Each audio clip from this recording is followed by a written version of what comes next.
જય ખુખારમાં મેલડી જીવન કોઈની પર નિર્ભર નહીં રાખવાનું તે વાત ઉપર ખુખારમાં મેલડીએ શું પ્રવચન આપ્યું તે આપણે આ વિડીયોમાં જોશું. જય ખુખારમાં જય માતાજી. ભલે ગરીબી કદાચ લેખમાં લખાઈ હશે, દરિદ્રતા ગરીબી લેખમાં લખાયેલી હશે, પણ આજ કાળી ચૌદસ ના દાડે અડધી રાતે હું રોમવારી મેલડી આવું જાહેરમાં બોલું છું. લેખમાં કદાચ ગરીબી લખાયેલી હશે, વિધિના લેખમાં કદાચ દરિદ્રતા લખેલી હશે, પણ આજ મારા રોમ નામની આ ચોપડી જે લઈ અને ઘેર જઈને લખીને પાછી હાલ છે, એના વિધિના લેખ ભૂસી નહીં તમારા ઘેર ધનના ડગલા કરવાના હોત મન કહેજો.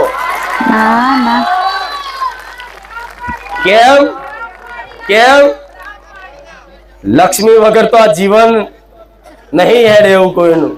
હું જાણું છું પૈસા જોઈએ જીવનમાં જરૂરી છે, પણ આજે ધનતેરસ ગઈ તો બધાએ શું કર્યું? લક્ષ્મી માતાનું પૂજન કર્યું. કોઈએ સોના ચાંદી પૈસાનું પૂજન કર્યું, લક્ષ્મી માતાનો સિક્કો મૂર્તિનું પૂજન કર્યું કે અમારા ઘેર આખું વર્ષ લક્ષ્મી ટકી રહે. એ ભાવનાથી કર્યું ને. મારા દીકરાએ લક્ષ્મી માતાનું પૂજન નહીં કર્યું. સાચું કહું છું, નવાઈ લાગશે તમને. મારો દીકરો ખુદ જેના કોઠે ધોણું છું ને, એને કોઈ દાડો લક્ષ્મી માતાનું પૂજન નહીં કર્યું. તો કેમ? આ રામ છે એ નારાયણ છે. કોણ છે? રામ નારાયણ. અને સીતા છે એ કોણ? લક્ષ્મી. તો રામનું નામ લો તો લક્ષ્મી માતાને આમંત્રણ આલવું પડશે. લક્ષ્મી એકલીને બોલાવશો તો આઈને મોઢું બતાવીને જતી રહેશે. આ શું ખોટું? એ નારાયણનું નામ લેવાથી, એ રામનું નામ લેવાથી તમારા ઘેર વગર ઈચ્છા કરે, વગર માંગણી કરે, વગર ધનની કામના કરે, જો તમારા ઘેર લક્ષ્મીનો વાહો ના થાય તો હું રોમવારી મેલડી મટી જાઉં. પણ ધીરજ રાખજો, ધીરજ દીકરાઓ, ધીરજ રાખજો, ધીરજ નહીં નો ધારા રાખું. આજ કાળી ચૌદસ ના દાડે ભલે ધનતેરસ જતી રહી, પણ તમારા વતી લક્ષ્મીને પ્રાર્થના કરીશ કે મારા દુખિયારા જે ગરીબ ભાવિકો છે, જેને હરખી દિવાળીએ કપડા લાવવાના નહીં, એની પર પ્રસન્ન રહેજે, રાજી રહેજે.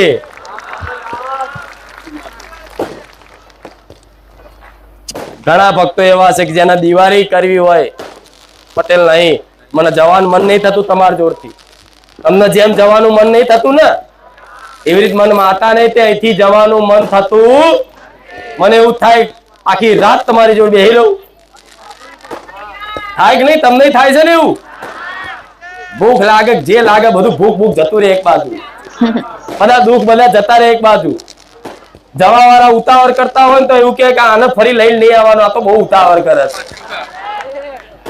આને ખોટા લઈને આયા છે એવું થાય. અને જોજો એવા ઉતાવળ વાળા શું કરશે તમને? હાર તું બે, હું બહાર બેહું. અને બહાર બેઠો બેઠો પડીકા ખાતો હશે, પકોડી ખાતો હશે, આઈસ્ક્રીમ ખાતો હશે, મસાલા ઘસતો હશે. આ શું ખોટું? ભલે પણ જેના આ ભરવાનું લખ્યું છે, જેના ભગવાનની કૃપા થઈ છે, જેની પર કુળદેવીની કૃપા છે ને, એના આ બધી વાણી, આવું સત્સંગ, આવી ધાર્મિક વાતો સાંભળવા મળે. નકર આ મફતમાં મળતું, મફતમાં મળતા ને એના મૂળ ચૂકવવા પડે એવું કે છે ને.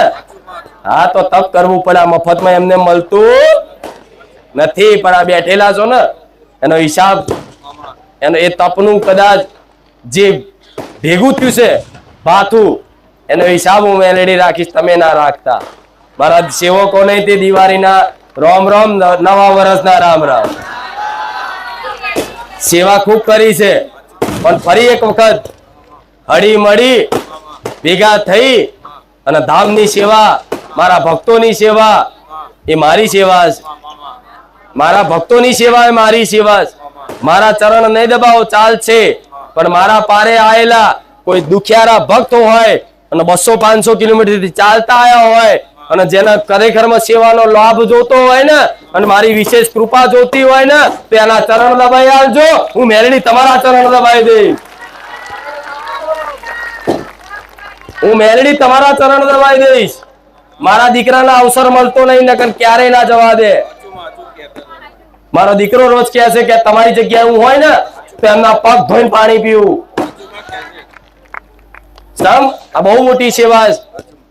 કોઈ માણસને નહીં જોવાનું, કોઈ વ્યક્તિ નહીં જોવાનું, નથી એના રંગ રૂપ જોવાના, પણ કઈ નહીં પગ ના દબાવો તો આવકારો આલીને બેહાડીને પાણી પીવડાવશો, ખવડાવશો ને મને ખવડાયા બરાબર.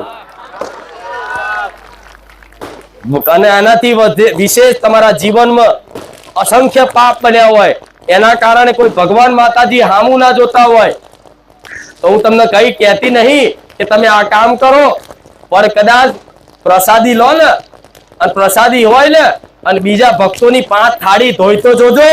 તમારા ઘરના વાહન ના ધોવા આવું મેલડી નહીં. ભક્તોની પ્રસાદીની ડીશ 1 નહીં 5 તો ધોઈ તો લેજો. હું તમારા જો મને તમારી જો ધોડાઈને મને મજૂરી કરાવીને કોઈ શોખ નહીં થતો, પણ પરમ લાભ, પરમ કૃપા સુખી જોતું હોય ને તો આ બધી ઝીણી ઝીણી સેવા કરવી પડે. શું મારો દીકરો છે ને, મારો દીકરો તમને નહીં નવાઈ લાગશે. ઘેર કોઈ ના હોય ને, કદાચ બહાર હોય ને તો મારો દીકરો એ બાથરૂમ ધોઈ નાખે, સંડાસ ધોઈ નાખે, એ મારો દીકરો છે. કોઈ દર ઘરના ના કે કા કરી નાખો, જો લગીન એ કરવા અવસર મળે તો લગી. તો જો મારો દીકરો જો કદાચ આવી નોની સેવા કરવામાં, કદાચ આ પોતાનું કાર્ય કરવામાં કદાચ શરમાતો ના હોય અને જાહેરમાં આવું બોલતી હોય તો ગોડા તમારું જીવનમાં કામ તમે જાતે કરતા શીખજો. જીવન કોઈની પર નિર્ભર નહીં રાખવાનું. જીવન કોઈની પર નિર્ભર નહીં રાખવાનું, જાતે કરતા શીખો બધું. પેલા દોડાવે ને તો એવું લાગે કે આ બધાને સેવા કરાવડાવવા માટે કે હું તો કહું કોઈ સેવા નહીં કરે ને, હું માતા એટલી કરોડપતિ છું, અજબોપતિ છું, તમને હજુ ખબર નહીં. મને માતા જેમ તેમ નહીં સમજે, હું ખાલી છું. અખિલ બ્રહ્માંડનો નાથ બેઠો છે, જોડે સીતારૂપી લક્ષ્મી બેઠી છે, તો હું ખાલી હોય ગરીબ હોય છું માતા? હું ધારો ને તો કોઈ સેવાય ના કરવા દઉં. માણસો લગ્નમાં આવો ને એવા પૈસાથી માણસો બોલાવીને ઉભા રાખવું, એ મેલડી છું. માતાજી ક્યાંથી લાવતા હશે? પાતાળ ફાડીને લાવે છે માતાજી. કેવું પાતાળ ફાડે છે મેલડી, ખબર ના હોય પણ માગવા નહીં દેતી. એટલે મને એવું નહીં સમજો કે મારી બાપરે માડીને તો મંદિર નથી, આમ તેમ એવી રોતડા વાળી નહીં. મારું મંદિર નહીં પણ હું એટલી રાજી છું ને કે મંદિર વાળી રાજી ના હોય. સાચું ખોટું? પણ સાચું. મને ખુશ જોવો છો ને તમે હંમેશા, બધા નિરાશ જોઈ. આજ માડી મોરું મોરું બોલે છે, આજ માડી તબિયત નહીં હારી. મારા દીકરાને કદાચ શરદી થઈ હોય, તાવ આવ્યો હોય ને તો હું મેલડી આવું ને પોતે ધૂણવા બોલવા, એટલે તાવ જતો રહે. હા, શરદી થાય ના થાય, વાતાવરણ છે થાય. મારા દીકરા ગોળી લે એટલે કઉ છું તાવ દવા લઈ આવવાની. મારા દીકરાને પેલા ખવડાવું છું, દવા લેવી પડે, ચમ ના લેવી પડે? આ શું ખોટું? દવા જે ડોક્ટરો જે બનાયા, જેને દવા બનાવી એની અંદર પ્રેરણા અને બુદ્ધિ કોણે આલી દવા બનાવવાની? ભગવાને. જ્ઞાન કોણે આલ્યું? ભલે સંશોધન જાતે કર્યું હોય, પોતાને એવું હોય મેં કર્યું, પણ ના, ભગવાને બુદ્ધિ આલી હોય ને, સારી પ્રવીણ બુદ્ધિ. તારે શોધ કરીએ છીએ દવાની, એ ઈલાજની, તો ઈલાજ ભલે તમારે ડોક્ટરના આપણે નિમિત્ત માનીએ પણ કરો છો તો મારો રોમ જ. એટલે જીવનમાં તકલીફ પડે તો આ ઝાડ ફૂંકના ચક્કરમાં કે છે ને બધાય કે પોણી વારી નાલ દો, લીંબુ વાર દો, આ વાર દો, તે વાર દો, એ બધા ચક્કરમાં નહીં પડવાનું. પહેલા તકલીફ પડે એટલે દવાખાને જાઓ અને મને યાદ કરીને જાઓ. ડોક્ટરના મગજમાં વસીને હું ઇન્જેક્શન મારી આલીશ. આ શું ખોટું? હું દવા આલી દઈશ અને એક જ ઇન્જેક્શનમાં તો ઘોડા જેવો. મને આગળ કરીને દવાની જરૂર નહીં પડે, જતા જતા તાવ ઉતરી જશે. પણ મૂળ હું શું કહેવા માંગુ છું કે જરૂરી છે. વેદ છે તો આયુર્વેદ છે ને, આયુર્વેદ એ શાસ્ત્ર લખ્યો આયુર્વેદ, એ ભગવાને લખાયું છે. એનો દાખલો રામાયણમાં જોવા મળે છે. લક્ષ્મણજીને મેઘનાથનું તીર વાગ્યું હતું, ખબર છે ને? લક્ષ્મણજી ઘાયલ થઈ ગયા, મૃત્યુ અવસ્થામાં આવી ગયા. ત્યારે રામ ભગવાન ખુદ દુખી થયા. ભગવાન હતા, દુખી ના થાય, એમને નાથ છે, માથે હાથ મેલન ઉભા થઈ જાય. પણ લીલા કરી આવનારા ભવિષ્યના મનુષ્યને એક સંદેશો આપવા માટે ભગવાને લીલા કરી. તો ભગવાન એટલા દુખી થયા કે હવે લક્ષ્મણનો જીવ કોણ બચાવશે? ત્યારે વિભીષણે કીધું કે આ તીરનો ઈલાજ રાવણની લંકામાં એક વૈદ્ય છે, એક ડોક્ટર છે, એની પાસે આ ઈલાજ હશે. આના સિવાય આનો ઈલાજ કોઈ વૈદ્ય, કોઈ ડોક્ટર કરી શકશે. એટલે રામ ભગવાનના હુકમથી એ વેદને બોલાયો. ક્યાંથી? લંકામાંથી. એ લંકામાંથી વેદને બોલાયા. અને વેદનું, ડોક્ટરનું કર્તવ્ય શું હોય? ભલે દુશ્મન હોય કે વિરોધી હોય કે કોઈ પણ નાતનો, જાતનો, ધર્મ સંપ્રદાયનો હોય, ડોક્ટરનું કર્તવ્ય ધર્મ શું છે કે ગમે તે દર્દી, ભગવાન રૂપી દર્દી આવે એનો ઈલાજ કરવો એ ડોક્ટરનું કર્તવ્ય બને.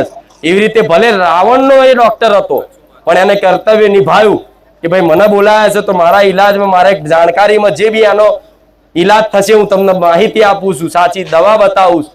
તારે દ્રોણાગીરી પર્વતમાં હનુમાનજીને જડીબુટી લેવા એ વેદે મોકલ્યા કે જાઓ સાંજના સંધ્યાકાળ પહેલા આ જડીબુટી લાવી વાટી અને લક્ષ્મણજીને ખવડાવશો ને તો કદાચ સંજીવની બુટીથી આ લક્ષ્મણજીનો જીવ બચી જશે. ત્યારે હનુમાનજી રામજીનો આદેશ લઈ, રજા લઈ અને જય શ્રી રામ કરી અને કૂદી અને આખો દ્રોણાગીરી પર્વત ઉખાડી લાયા. જાણો છો ને? તો ભગવાન હતા તો ભગવાન નામ શું શક્તિ નથી કે લક્ષ્મણ નામ હાથ ફેરન ઉભા થઈ જાય? લક્ષ્મણ એટલે શેષ નાગ હતા. કોણ? શેષ નાગ, જે વિષ્ણુ ભગવાનના માથે બેહી રહે છે. ખબર છે ને? એ શેષ નાગને કોઈ મારી શકે? કોઈ મારી શકે? ભગવાનને કોઈ દુખી કરી શકે? પણ લીલા કરી છે. મનુષ્યને સમજણ આલવા, જ્ઞાન આલવા હતા કે ઝાડફૂંકના ચક્કરમાં ના પડતા. તો રામ ભગવાને તાંત્રિકને બોલાયા, ભુવન બોલાયા પેલા કે હવે લીંબુ વાળનો હેડો. આ શું ખોટું? પણ ભગવાનને ખબર હતી કે આનો ઈલાજ હું આ રીતે કરાવીશ તો આવનારા સમયમાં મનુષ્યને એક સાચી સમજ મળશે, શીખ મળશે. એટલે દરેકને કહીશ કે કંઈ પણ જીવનમાં બીમારી, દુઃખ આવે તેના માટે સારો ડોક્ટર ખોરવાની પ્રયાસ પહેલા કરવો જોઈએ. ના મળે, ઈલાજ ના થાય તો મને એવી પ્રાર્થના કરજો કે માં હું 2 ડોક્ટર દવાખાને ફર્યા પણ આનો ઈલાજ થતો નથી. હવે તને કગરું છું માં, કૃપા કરજે. તો કા કોઈ સારો ડોક્ટર મેળવી આલું કા મારી કૃપાથી એક દુઃખ દૂર કરી આલું.